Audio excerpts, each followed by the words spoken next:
सुनो तो सही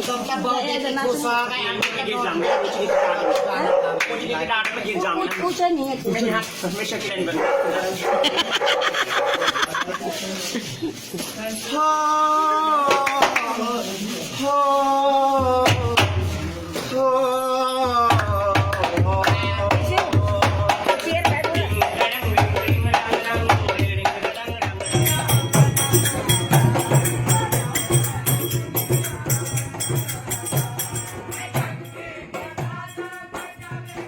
दोस्तों नमस्कार, आप देख रहे हैं स्पीक जी न्यूज़। घर में विवाह समारोह हो या बच्चे का जन्म, इन सभी शुभ अवसरों पर बधाई लेने आते हैं किन्नर। इनकी तालियां और बोलने चलने का तरीके से कोई भी उन्हें पहचान सकता है कि ये किन्नर हैं। कई नामों से इन्हें बुलाया जाता है, जैसे किन्नर, हिजड़ा और न जाने क्या क्या।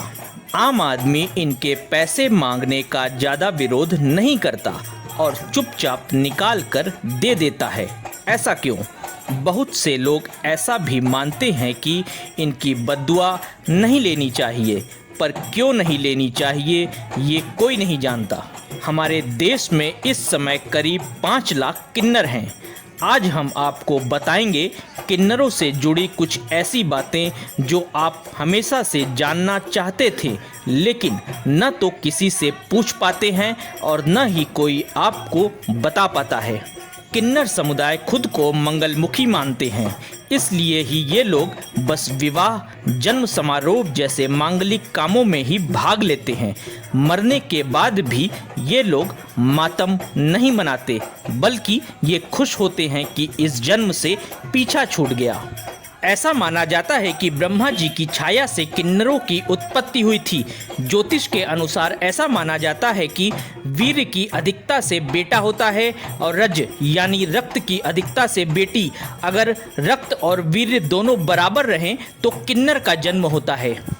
महाभारत में अज्ञातवास के दौरान अर्जुन ने विहन्ना नाम के एक हिजड़े का रूप धारण किया था। उन्होंने उत्तरा को नृत्य और गायन की शिक्षा भी दी थी। किन्नर की दुआएं किसी भी व्यक्ति के बुरे समय को दूर कर सकती है। माना जाता है कि इन्हें भगवान श्री राम से वनवास के बाद वरदान प्राप्त है। कहा जाता है कि इनसे एक सिक्का लेकर पर्स में रखने से धन की कमी भी दूर हो जाती है।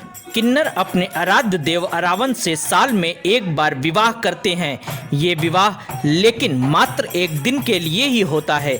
शादी के अगले ही दिन अरावन देवता की मौत हो जाती है और इनका वैवाहिक जीवन खत्म हो जाता है। 2014 से पहले इन्हें समाज में नहीं गिना जाता था। अभी भी इनके साथ हुए बलात्कार को बलात्कार नहीं माना जाता है। अगर किसी के घर बच्चा पैदा होता है और बच्चे के जननांग में कोई कमजोरी पाई जाती है तो उसे किन्नरों के हवाले कर दिया जाता है। यह समाज ऐसे लड़कों की तलाश में रहता है जो खूबसूरत हो, जिसकी चाल ढाल थोड़ी कोमल हो और जो ऊंचा उठने का ख्वाब देखते हों। यह समुदाय उससे नज़दीकी बढ़ाता है और फिर समय आते ही उसे बधिया कर दिया जाता है। बधिया यानी उसके शरीर के हिस्से के उस अंग को काट देना जिसके बाद वह कभी लड़का नहीं रहता। किन्नरों की बद्दुआ इसलिए नहीं लेनी चाहिए क्योंकि ये बचपन से लेकर बड़े होने तक दुखी ही रहते हैं।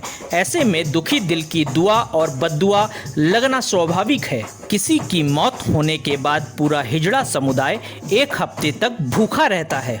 किन्नरों के बारे में अगर सबसे गुप्त रखा गया है तो वो है इनका अंतिम संस्कार। जब इनकी मौत होती है तो उसे कोई आम आदमी नहीं देख सकता। इसके पीछे की मान्यता है कि ऐसा करने से मरने वाला फिर अगले जन्म में किन्नर ही बन जाता है। इनकी शव यात्राएं रात में ही निकाली जाती है। शव यात्रा निकालने से पहले शव को जूते और चप्पलों से पीटा जाता है। इनके शवों को जलाया नहीं जाता बल्कि दफनाया जाता है। दोस्तों, आपको हमारी ये वीडियो पसंद आई हो तो लाइक, कमेंट, शेयर ज़रूर करें। हमारे खबर पर बने रहने के लिए धन्यवाद।